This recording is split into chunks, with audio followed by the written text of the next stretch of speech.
આગામી 3 કલાકમાં રાજ્યમાં અનેક જિલ્લાઓમાં વરસાદની ભારેથી અતિભારે વરસાદની આગાહી હવામાન વિભાગ દ્વારા કરવામાં આવી છે। હવામાન વિભાગે નાવકાસ્ટ જારી કરી આગામી 3 કલાક માટે રાજ્યમાં ભારે વરસાદની આગાહી કરી છે। આગામી 3 કલાકમાં કચ્છ, બનાસકાંઠા, અરવલ્લીમાં અતિભારે વરસાદની આગાહી કરવામાં આવી છે। તો હવામાન વિભાગ અનુસાર દક્ષિણ ગુજરાતમાં નવસારી અને વલસાડમાં પણ આગામી 3 કલાકમાં અતિભારે વરસાદ ખાબકશે।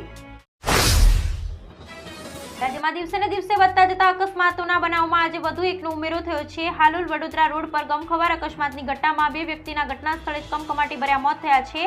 પ્રાથમિક વિગતો મુજબ અહીં એક સાથે 5 વાહનો વચ્ચે અકસ્માત સર્જાયો હતો। ચૂંટણી બાદ હવે જમ્મુ કાશ્મીરમાં ચૂંટણીની તૈયારીઓ વેગ પકડવા લાગી છે। વાસ્તવમાં ચૂંટણી પંચ આવતા અઠવાડિયે જમ્મુ કાશ્મીરની મુલાકાત લેશે। આ પ્રવાસ મુખ્ય ચૂંટણી કમિશનર રાજીવ કુમારના નેતૃત્વમાં 8 થી 10 ઓગસ્ટ દરમિયાન યોજાશે। આ દરમિયાન તેમની સાથે ચૂંટણી કમિશનર જ્ઞાનેશ કુમાર અને SS સંધુ પણ હશે। પેરિસ ઓલિમ્પિકના 8મા દિવસે એટલે કે 3 ઓગસ્ટ શનિવારના દિવસે પણ ભારતીય ખેલાડીઓ પોતાની તાકાત બતાવી રહ્યા છે। ભારતીય ખેલાડીઓ શૂટિંગ, તીરંદાજી, બોક્સિંગ, ગોલ્ફ, સેલિંગ જેવી ઇવેન્ટ્સમાં ભાગ લઈ રહ્યા છે।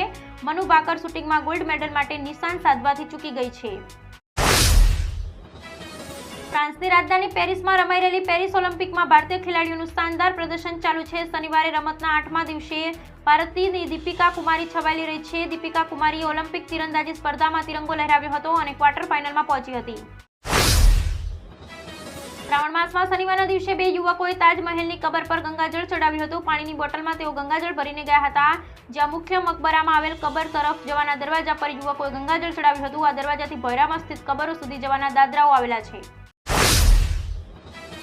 અમેરિકાના પૂર્વ રાષ્ટ્રપતિ ડોનાલ્ડ ટ્રમ્પે ગૂગલ વિશે કહ્યું છે કે કંપની બંધ થવાની નજીક થઈ રહી છે। તેણે આરોપ લગાવ્યો કે 13 જુલાઈની ઘટનાને લઈ ગૂગલ પર તેના ફોટા અને સામગ્રીને સેન્સર કરવામાં આવી રહી છે। તેણે એમ પણ કહ્યું કે ફેસબુકના CEOએ પોતાની ભૂલ સ્વીકારી છે અને તેની માફી માંગી છે।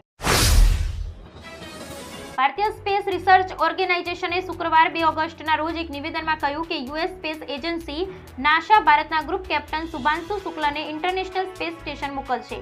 ઇસરોના હ્યુમન સ્પેસ ફ્લાઇટ સેન્ટરે ISS પર તેના આગામી એક્ઝિમો 4 મિશન માટે US સ્થિત એક્ઝિમો સ્પેસ સાથે સ્પેસ ફ્લાઇટ કરાર કર્યો। જમ્મુ કાશ્મીરમાં 2 વરિષ્ઠ અધિકારીઓ પર ગાજ પડી છે। BSFના DG અને સ્પેશિયલ DGને હટાવી દેવામાં આવ્યા છે। જમ્મુ કાશ્મીરમાં આતંકવાદીઓની ઘૂસણખોરી રોકવામાં નિષ્ફળ રહેલ બદલ ભારત સરકારની આ સૌથી મોટા વહીવટી કાર્યવાહી છે, જેના કારણે ગૃહ મંત્રાલયે BSFના DG અને સ્પેશિયલ DG વિરુદ્ધ મોટી કાર્યવાહી કરી છે।